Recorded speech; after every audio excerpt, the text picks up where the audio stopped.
ನಿಮ್ಮ ಪತ್ರಿಕೆ 10 ವರ್ಷ ಆಯಿತು ಇವಾಗ ಎಲ್ಲನೂ ಮಾಡಿ. ನೀವು ಮೊದಲೆಲ್ಲ ಏನಾಗ್ತಾ ಇತ್ತು ಅಂತ ಅಂದರೆ, ಬೇರೆ ಪತ್ರಿಕೆಗಳು ಎಲ್ಲರೂ ಸರ್ ನಿಮಗೆ ಪೂರ್ತಿ ಫುಲ್ ಫ್ರೀಡಮ್ಮು ನಮ್ಮಲ್ಲಿ ಅಂತ ಹೇಳೋರು.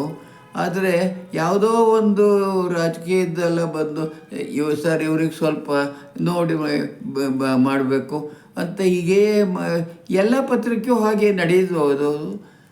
ಅದಕ್ಕೋಸ್ಕರವಾಗಿ ನೀವೇನು ಮಾಡಿದ್ರಿ, ಸ್ವತಃ ನನ್ನದೇ ಒಂದು ಪತ್ರಿಕೆ ಮಾಡ್ತೀನಿ ಹಾಗೆ ಅಂತ ಒಂದು. ಅದು ಸ್ವತಃ ಆರಂಭದೊಳಗೆ ತುಂಬ ಕಷ್ಟ ಆಯಿತು ನಿಮಗೆ.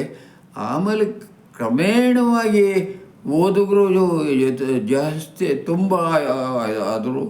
ಆಮೇಲೆ ನೀವು ಇದು ಬರೀ ನೀವು ವಿಷಯಗಳನ್ನು ಮಾಡೋಕ್ಕೆ ಅಂತ ಬರೀ ಇದರಲ್ಲ, ನೀವು ಪ್ರಪಂಚದಲ್ಲಿ ಇರೋ ಬೇರೆ ಇದು ಎಷ್ಟೋ ದೇಶಗಳನ್ನು ನೀವು ಸುತ್ತಿದ್ದೀರ ಇದರಲ್ಲಿ.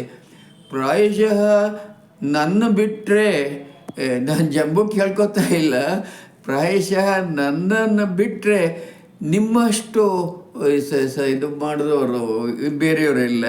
ಆದರೆ ನನಗೂ ನಿಮಗೂ ಒಂದು ವ್ಯತ್ಯಾಸವಿದೆ. ನಾನು ಫೋಟೋನ ಕ್ಯಾಮ್ರಾ ಇಟ್ಕೊಂಡಿರೋಲ್ಲ, ನನಗೆ ಕ್ಯಾಮ್ರಾ ಅಂದ್ರೆ ಆಗೋದಿಲ್ಲ. ನೀವು ಯಾವಾಗಲೂ ಕ್ಯಾಮ್ರಾ ಇಟ್ಕೊಂಡಿರ್ತೀರ, ಯಾವಾಗಲೂ ರೆಕಾರ್ಡ್ ಎಲ್ಲನೂ ಮಾಡ್ಕೊಂಡಿರ್ತೀರ. ಆ ರೆಕಾರ್ಡ್ ಮಾಡ್ಕೊಂಡಿರೋದ್ರಿಂದ ಒಂದು ಪದೇ ಪದೇ ನೀವು ಎಷ್ಟೋ ಮಾಡ್ತಾಯಿದ್ದೀರ. ಉದಾಹರಣೆಗೆ ಇದು ಇದು ಇದು ಇದು ಇದು ಯಾವುದಲ್ಲ, ದೇಶ ಯಾವುದು, ಇವರು ಯುದ್ಧ ಇಸ್ರೇಲ್ ಇದೆಯಲ್ಲ, ಇಸ್ರೇಲನ್ನ ಬಗ್ಗೆ ನೀವು ಎಷ್ಟು ಸಲ ಬರೆದಿದ್ದೀರ, ಅಷ್ಟು ಎಲ್ಲನೂ ಮಾಡಿದ್ದೀರ ನೀವು.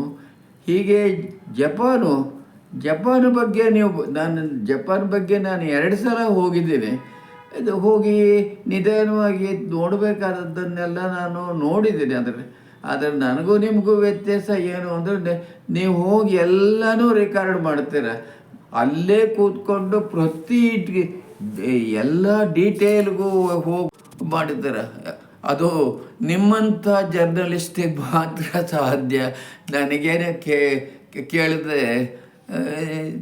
ದೇಶ ನೋಡಿದ್ದೀನಿ ನಾನು, ಆದರೆ ಇಲ್ಲ, ನಿಮ್ಮ ಇದೇ ನಿಮ್ಮ ರೀತಿ ಇದೆಯಲ್ಲ, ಅದು ಬಹಳ ಮೆಚ್ಚಬೇಕಾದದ್ದು.